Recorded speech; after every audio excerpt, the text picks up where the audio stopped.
The grandfather's office reeked of the end. The smell of half-burnt candle wax mingled with the damp pine from the funeral wreaths outside, creating an atmosphere of gloom and suffocation. The marble floors, once the pride of the family, were now cold and heavy under every step I took. The copper grandfather clock ticked slowly, each beat like a hammer striking the terrifying silence of the room. I stood there, in the darkness of the corner, feeling like a ghost watching a play where I was no longer the lead character. Sterling, my father-in-law, walked casually toward Grandpa's old worn leather chair. He didn't just sit down, he took possession of it. The old leather groaned under the weight of greed as Sterling leaned back into the cushion where Grandpa had sat for 50 years. He raised a crystal whiskey glass, the amber liquid reflecting the light from the chandelier, looking as sharp as a shard of broken glass. Sterling took a sip, letting the crystal clink lightly against his teeth, creating a dry and ruthless sound. "Daniel, you're still standing there like a cowardly statue, aren't you?" His voice rang out, reeking of expensive liquor and absolute contempt. He set the glass down on the mahogany desk, the light thud soft, but enough to tear away the last bit of dignity left in the room. The old man is gone, and that ragged restaurant, Hearth, should go with him. Sterling smiled, a smile that never reached his eyes, which were as cold as the frost of aspen. "It's a financial stain, a pile of rubble that's been eating up our group's profits every quarter." I looked at the empty chair opposite, where Grandpa used to sit and teach me that the fire in the kitchen must never go out.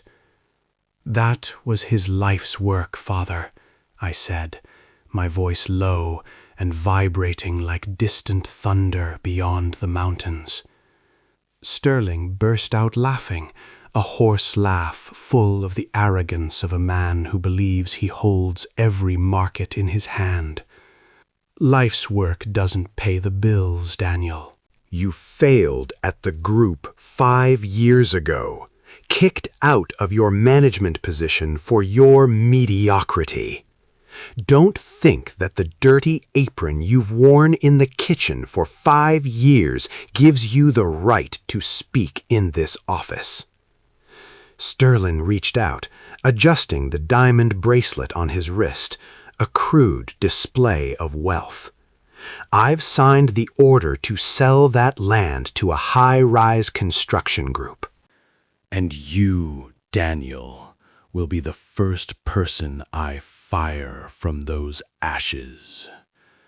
The scent of perfection and power in the room suddenly became cold and cruel. I didn't answer. I only clenched my fists in my pockets, feeling the power of silence growing in my chest. I left the room, leaving behind Sterling's booming laughter and the fake scent of pine. My footsteps led toward the restaurant Hearth, where the only warmth left was from the old brick ovens. For 5 years, I had lived like an invisible man in my own wife's family. 5 years since Sterling fired me in front of the entire board of Grant Holdings. They said I wasn't sharp enough, not ruthless enough to manage the numbers. My wife, Emily, stood by her father that day, her eyes looking at me with disappointment and shame. She chose the glamour of elite parties over my smoke-filled kitchen and sincerity. Since then, every dinner at the Grant Mansion has been a sophisticated form of mental torture. They looked at me as a parasite, a mistake that Emily had to endure because of her blind compassion. Sterling always found a way to humiliate me among distinguished guests, calling me a sous chef with no future. But they didn't know that. During the 16 hours a day I spent in the kitchen with Grandpa, I learned lessons that business school never taught. Grandpa taught me how to look at the movement of cash flow the same way I looked at the fire on the stove. He taught me that patience is a man's sharpest weapon. I looked at Mrs. Lopez, the longtime housekeeper, who was quietly clearing the leftover plates from the funeral feast. She gave me a discreet nod, a silent understanding between people considered the lower class in this house. She knew that Sterling had ordered the firing of all restaurant staff by the end of this week.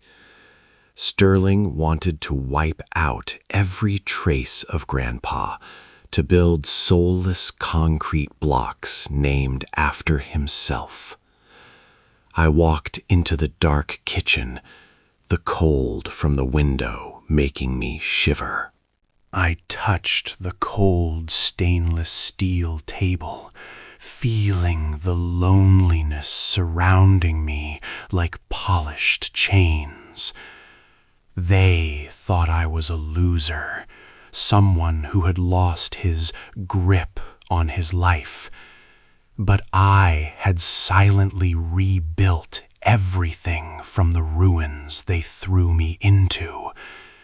Every bit of the meager salary I received, I invested in markets that Sterling always dismissed as risky.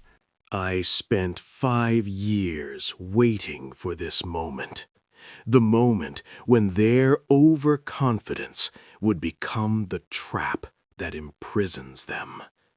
The phone in my pocket vibrated.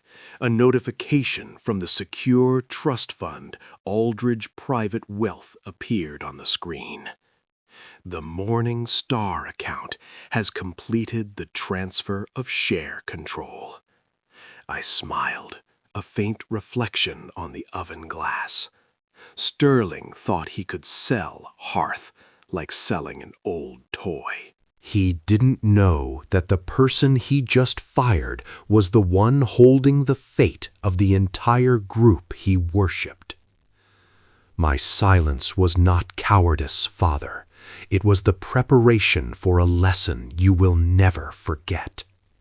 You taught me that those who lose control lose everything. And tonight I will show you who is truly behind the wheel.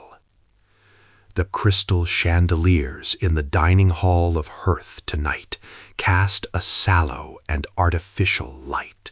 It no longer carried the glowing warmth of the evenings when Grandpa stood at the head of the table, laughing and inviting everyone to enjoy the traditional onion soup.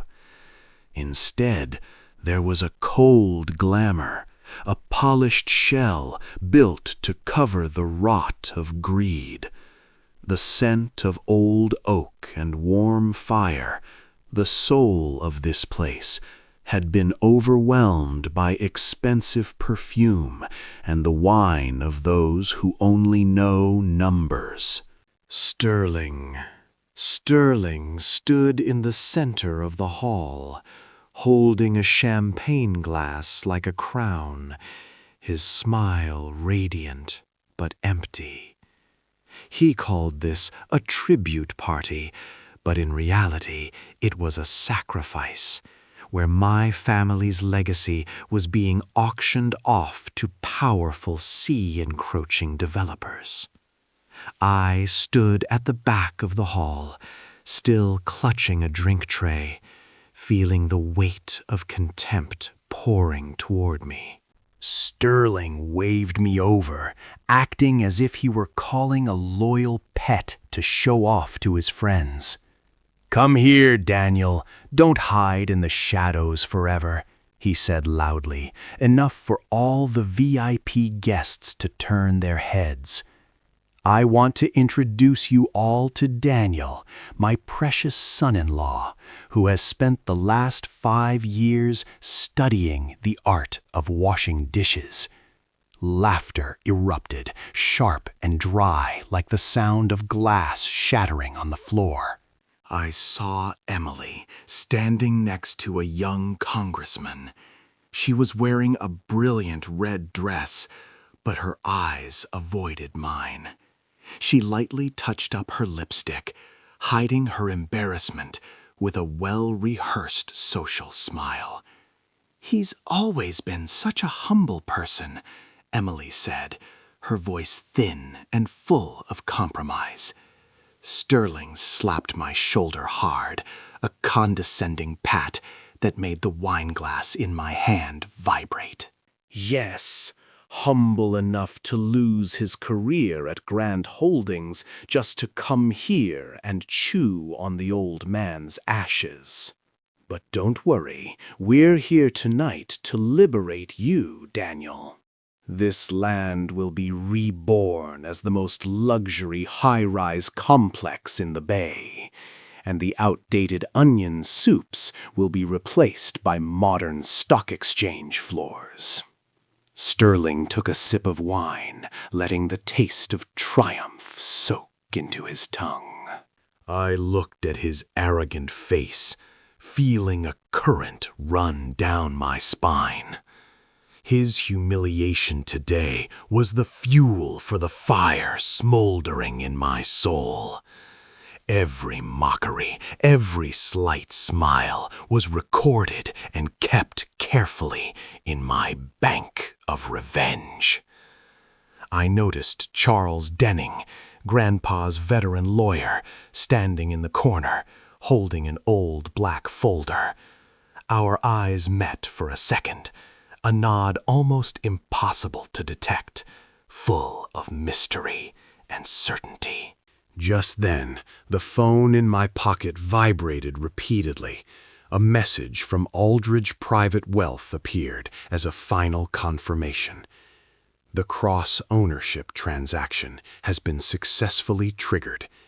Daniel Grant is now the controlling shareholder of the Morningstar Trust Fund. I took a deep breath. The scent of candle wax suddenly became more pleasant than ever. Sterling was still enthusiastically preaching about his strategic vision, about how he had saved the family from a financial burden. He had no idea that his footsteps on this floor no longer belonged to him. He was an experienced CEO, but he had made a fatal mistake. He believed too much in the shadow he created himself. Sterling looked at me, his gaze full of triumph and control. "Come on, Daniel. Smile. At least you'll have a decent severance package." I smiled, the first real smile in years, making Sterling pause for a second in confusion. "I am smiling, Father," I said softly, my voice so calm it seemed to freeze the surrounding air. "I was just thinking, people are often most off guard when they believe they've won absolutely." Sterling frowned, about to say something, but an important guest pulled him away to discuss profit margins. I stood alone in the hall, hearing the clock strike 9, its deep chime echoing through the wooden walls. The fire in the hearth popped, throwing out tiny sparks as if screaming for justice. I walked toward the small study on the mezzanine, where Grandpa had spent the last hours of his life. The study still held the scent of old leather and pipe tobacco, a fortress of values that Sterling would never understand. I sat down at the desk, opening the encrypted laptop, numbers and charts flashing like the cards of fate. The Morning Star legal team was awaiting my command. Outside the hall, the jazz music still played gently, covering up the silent takeover happening beneath the surface. Sterling thought he was selling an old house. But in reality, he was signing the death warrant for his own career at Grant Holdings. Every humiliation I endured for 5 years, every night spent studying the market, converged on this moment. I looked at the photo of Grandpa on the desk. His eyes seemed to be smiling in encouragement. "I'm ready, Grandpa," I whispered into the darkness.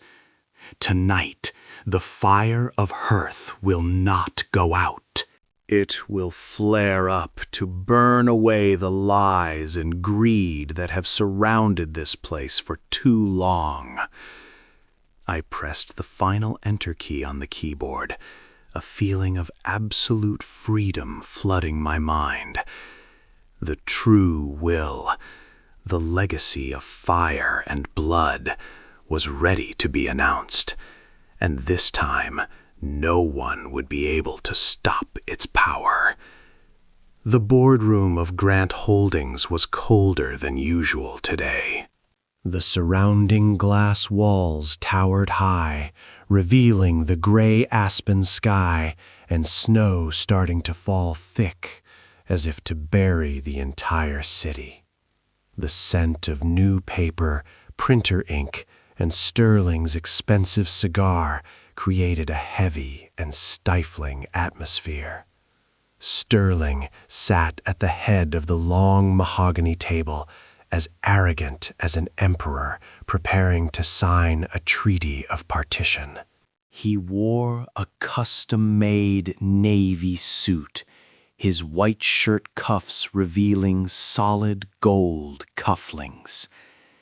Beside him, shareholders and developers sat in silence, their eyes glittering with greed at the massive fortune about to be split.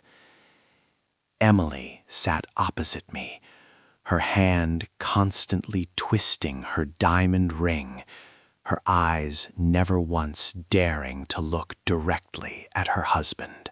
I sat at the end of the table, the position for an outsider, a ghost with no voice in major decisions. "All right, everyone, let's end this last remnant of conservatism," Sterling said, his voice booming and full of authority. He held an expensive Mont Blanc fountain pen, the nib shimmering under the LED lights like a sharp blade. With just one of his signatures, the restaurant Hearth would vanish, and hundreds of employees would be thrown onto the streets in the dead of winter. Silence filled the boardroom, a silence so tense I could hear the soft sound of snow falling outside the glass. Sterling smiled triumphantly, the nib of his pen only a thin inch away from the white paper. "Stop there, Mr. Sterling." The voice of lawyer Charles Denning rang out, not too loud, but enough to make Sterling's pen stop mid-air. Sterling frowned, his eyes flashing with fire as he looked at the old lawyer standing up with a black folder. "Charles, what the hell are you doing?" "Everything has been agreed upon. Let this signing ceremony proceed as planned." Charles didn't look at Sterling.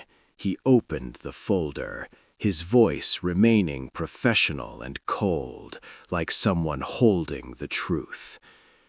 I am obligated to announce a supplemental will of Mr. Grant, signed and sealed 2 weeks before his passing. The boardroom buzzed, whispers spreading like an uncontrollable wildfire. Sterling gave a cold laugh, throwing the pen onto the table. The sound of metal hitting wood was as sharp as a slap. The old man was senile, Charles. And don't bring up this fake will to save my useless son-in-law. He pointed his finger directly at my face, his face turning red with rage and arrogance. "Sign it, Sterling," I said, speaking for the first time since entering the boardroom. My voice was calm and deep like an icy lake, making Sterling freeze for a second at the strangeness of it. Go ahead and sign that land sale contract if you truly believe you still have the right to do so. Sterling looked at me as if I were a madman, his teeth grinding in contempt.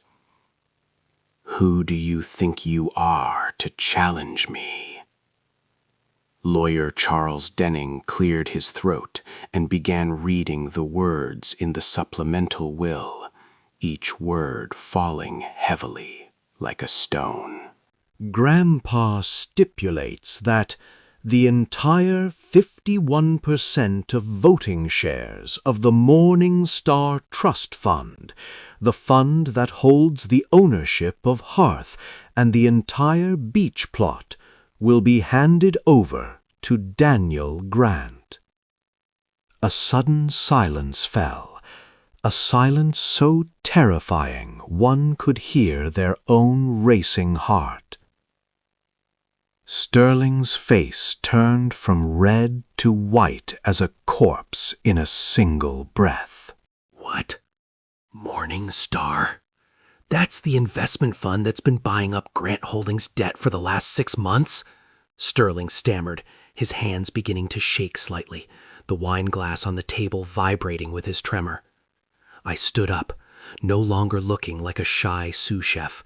I stood straight, shoulders square, and eyes as sharp as a CEO.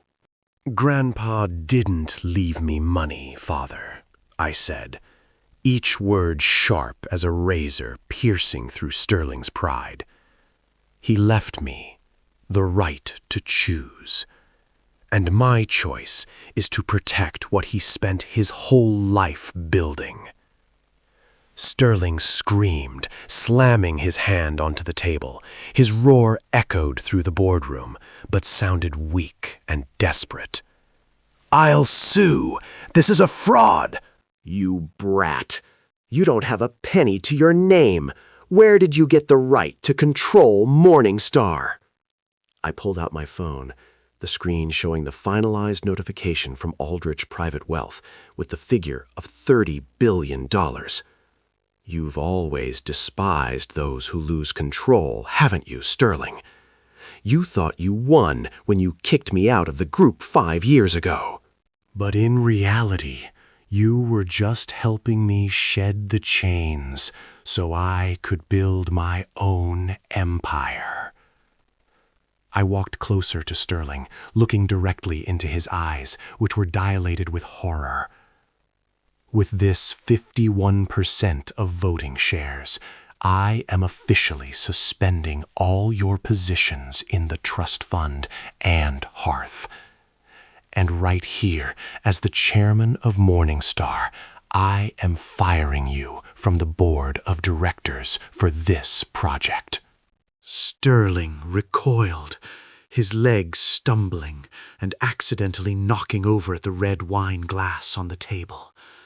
The crystal glass fell, shattering into thousands of tiny shards under his feet. Red wine spilled across the pristine white carpet, looking like a bloody stain of an irreversible collapse. Emily clutched her mouth in horror, tears starting to fall on her diamond-clad fingers. Sterling collapsed onto the marble floor among the crystal shards, looking small and pathetic in his expensive suit. What have you done?" he whispered, his voice now just a weak whimper. I didn't look at him for another second. I turned to Lawyer Charles. "Inform all Hearth employees. No one loses their job. And for the onion soup tonight, I'll be the one in the kitchen." I walked out of the boardroom, the sound of my heels on the marble floor, strong and decisive, like a manifesto of freedom, leaving behind a cracked empire and greedy men dying in the cruel truth of their own making. I walked out onto the porch of Hearth, where the cold of aspen began to brush against my skin like a ritual of cleansing. The snow was still falling, thick and heavy, covering everything in a layer of pristine white, as if to wipe away every stain of greed that had just passed through. In the distance, under the sallow and faint streetlights, I saw Sterling walking away, his figure thin and pathetic in his expensive suit that had lost its glamour. He had lost, not because of numbers, but because he had underestimated the power of what he couldn't control. Sterling's downfall did not bring me a loud sense of triumph, only a deep stillness spreading through my chest. I turned back to look into the kitchen. Lopez and the old staff were standing there, their eyes glittering with surprise and the hope I hadn't seen in 5 years. "Don't just stand there, everyone," I said, my voice warm and steady, dispelling the coldness of the meeting that had just ended. "Let's get everything ready. From tomorrow, Hearth will no longer serve contracts. We serve real people." Lopez smiled, a brilliant smile that blurred the lines of time. Then she gave a soft nod and turned back to the prep area. I stood alone in the familiar space, breathing in the scent of pine and spices, feeling that I had finally, truly come home. 5 years of endurance, 16 hours a day standing in the dark, all of it was worth it for this moment of absolute freedom. The legacy Grandpa left behind was not square meters of land or trillion-dollar voting shares. It lay in the ability to turn your back on vanities without any regret. It lay in who you are when the spotlight goes out, and it's just you and your conscience. Sterling thought money was power, but he forgot that true power is peace of mind. I opened the old locket in my jacket pocket, looking at the picture of Grandpa smiling amidst the kitchen smoke. "I kept the fire, Grandpa," I whispered into the still air. "Tomorrow morning, when the sun rises over the aspen peaks, a new era will begin from these very ashes. My name might appear on the front pages of financial magazines, but my soul will always be here, beside the burning stoves." Because success is not about how high you climb on cold glass towers. Success is when you build a place where people feel protected and respected. I closed the restaurant doors, the sound of the lock clicking neat and decisive, like a period at the end of a shameful past. Outside, the snow had stopped, and the first stars began to pierce through the night, to shine on the high and wide sky. I walked in the snow, my heart as light as a bird that had just shed a set of golden chains. The past was no longer a burden.